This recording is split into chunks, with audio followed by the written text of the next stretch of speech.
This wine was a perfect 10. This is still a perfect 10. You never know. Oh man, too bad about the color. Patience is a big virtue in growing to begin with, but with Petit Verdot, patience is a huge virtue. Hang time is everything on PV. Petit Verdot, it's basically tannin, and it's Color, lots of color. And nothing in between. But if you hang it a long time, and it gets heat during the summer and has a long growing season, finally these flavors that exist inside of this berry that are actually pretty damn nice. I think you guys may make some of the best Petit in the state. These are big, generous wines with a soft, round, almost oily tannin to them. To get this ripe, you have to have some heat. But we get afternoon heat, but like you can feel right now, of course it's October, you know, we still have this west wind that's prevailing, and it helps cool things, and we get nice evening drops. If we were looking at 180 degrees in the other direction, there's a gap in the range over there that opens right up to marine air coming out of San Pablo Bay. The fog hangs over there, and in the morning when the sun comes up, we got sunlight. But cold marine air that's been embracing the grapes. And so the grapes are getting differentiated light first thing in the morning with the influence of that air on them. And that seems to have a big influence on fruit. I get tremendous depth of aromatics here. I guess it's just not burning off as it normally would in an area with bright sunlight. So the sugar is there for the year, but we don't have flavor yet. And so, you know, the sweetness in there, but the flavors haven't come in yet.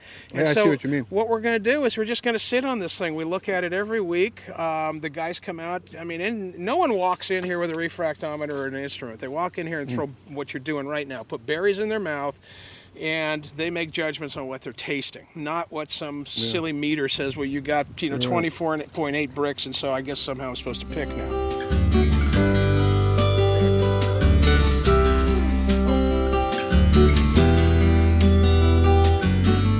They moved Suisun Creek from its natural channel back in the late 1800s and put it against the base of the Western Hill. And so there's a constant underflow of ground moisture that's underneath that vineyard. It used to go right under. Yeah, it's basically in the back of the block. I can find river stone back in there. I can see that, where the old channel was.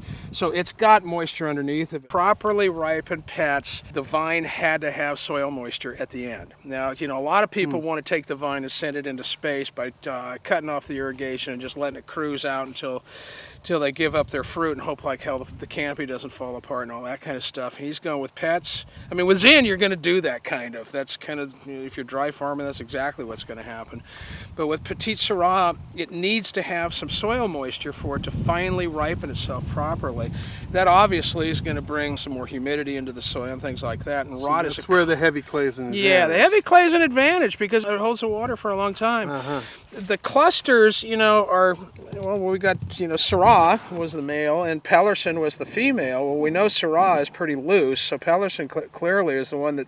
Oh, it looks like a hand grenade. Yeah, is packed, and you can see how packed these berries are right in here in every one of these little seams. If you get too much pressure, the skin breaks because it's thin and it releases moisture. Well, the botrytis spores are in the air all year long, and in spring they're floating around, and when we go through set before the berries close, they get on the skin. And then once you get this pressure here, they're trapped in there, and if it breaks and you got moisture, bingo, now you got rot, and the next thing you can do is you put your finger right in there and go straight through, and a nice V8 comes out. Now this cluster's in great shape. It is. Air is just as effective as fungicides in dealing with this, but you got to have a lot of air movement, so you're really rolling the dice between how much do I open up the canopy and then potentially burn the crap out of the vineyard, or how much air can I let get in there so the fruit can get a good airflow and keep the potential for rot down. But don't you think that bright sunlight and the UV is helping you? Absolutely. Absolutely. There's no doubt whatsoever. If you can keep the cluster sizes down, I've really seen not a lot of issues with rot. Clusters more this size, that's golden for Petit Syrah. You got a tiny little hand cluster like that, you're not really going to have problems. but the vine's going to do what it wants to do. It's the combination of these deeper clay soils and this morning cold sunlight that really impacts Petite. Cold sunlight. I love that term. It really impacts the fruit here. So that's Petite Sirah in Suisun Valley.